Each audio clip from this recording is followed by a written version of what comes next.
Good. So let's practice the Cha Jee Sau, the cross-arm hands. And again, what are we going to practice that in? The Silam Talma.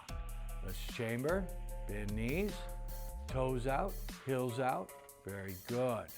Now, this is a cross-arm way out in front of you. And we want a fist able to go between the wrists. Okay? And back.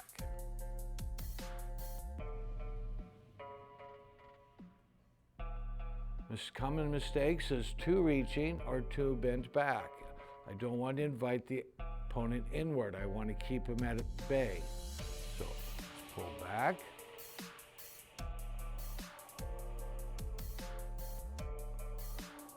A lot of times my wrists will be bent back here. I want to keep them straight outward.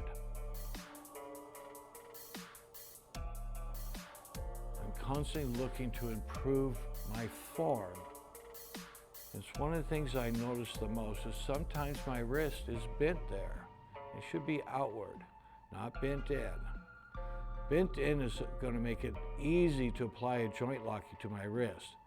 With my wrist in between the two lockouts, I have the time to deal with what the opponent might be up to. Again, our hands are in the tuck position with the thumbs.